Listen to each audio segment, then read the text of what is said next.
Mr. Chairman, kanina po pinag-uusapan yung insertion, tinanong po kung ano yung mga natanggal sa 2025 budget at kung ano yung mga naipasok. No?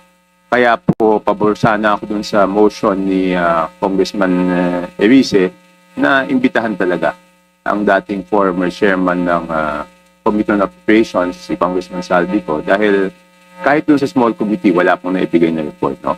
And for the record, under Congressman Saldico as proponent, ang insertion sa BICAM is 13,803,693,000. No? Under Ako Bicol, it's 2,295,000,000. And under BHW party list, it's 2,064,000,000 pesos. So, ang point ko lang po dito, Mr. Chairman, is mas malaki pa po ito sa mga, even yung 2 billion, mas malaki po ito sa NEP ng ibang mga lugar.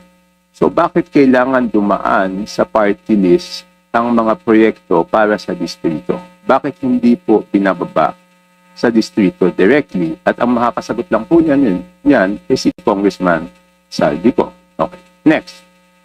Anyway, pangalawa po, nakita ko po yung listahan ng invited resource persons. Hindi po ba natin inimbitahan si Mayor Benji Magalong?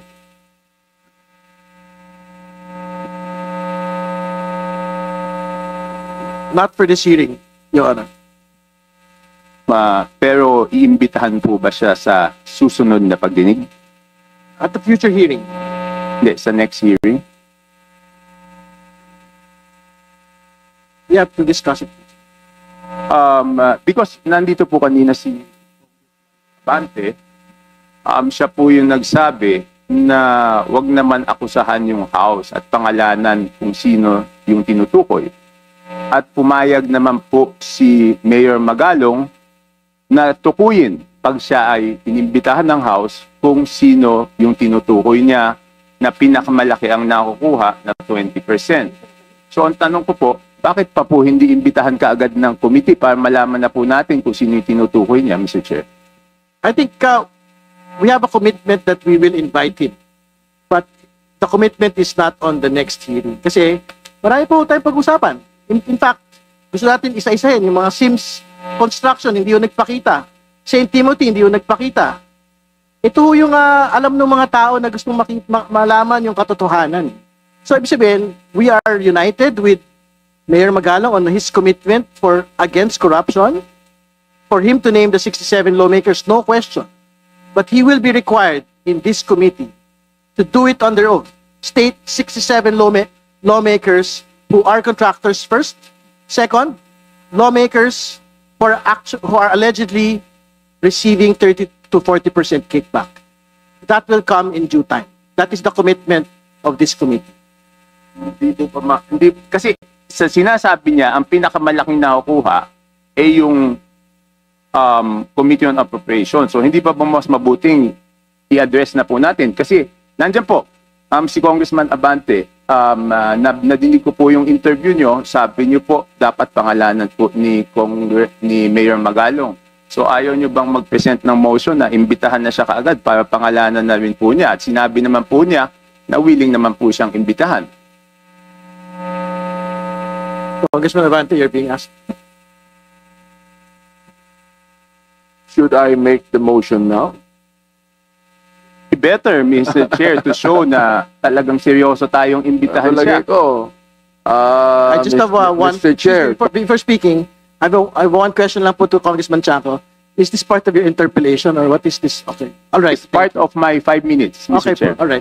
And after this, I will have no further questions because this will be my basis of seeing if talagang may pupuntahan tong committee na to o wala. Kung ayaw natin imbitahan si Mayor Magalong sa agarang panahon, may magkakaproblema tayo sa credibility niyan. But I think we have to state for the record as well that in many public forums, Mayor Magalong has labeled the committee as merely a moro-moro committee.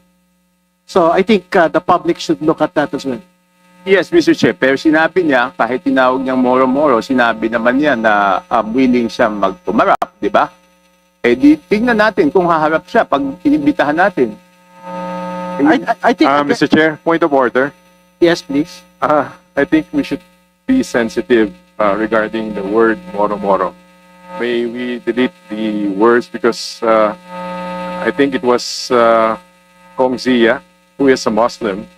It was, I think, an affront to the Muslim community. Yes, I understand it, but that was the exact statement of Mayor Magalong, labeling the committee as moro-moro. We will not remove it from the record, but because that is what he had labeled the committee. Mr. Chair, just coming it from the members of the committee and saying that it is moro-moro, I think it's quite personal on the part of the members of the committee. But anyway, I will abide by the decision of this committee. Thank you, Mr. Chair. Thank you, Congressman Santos. Again, would you want to respond to Mr. Chair, Congressman Chanco, please? there's no problem in making a motion, but as you made a promise to me, Mr. Chair, that one day Mayor Magalong will be invited, why don't we just finish the hearing right now? We still have a lot of contractors that are waiting to be investigated, to be interpolated. So why don't we wait? Why don't we finish this first before anything else? Bakit natin ginugulo itong hearing na ito samantalang marami naman naghihintay dyan ng mga contractors na very much willing to be interpolated? Right. Thank you for your response. Congressman Chanco, please. No further questions. Thank you, Congressman Chanco. Next to interpolate is Chairman Joel Chua. You may proceed.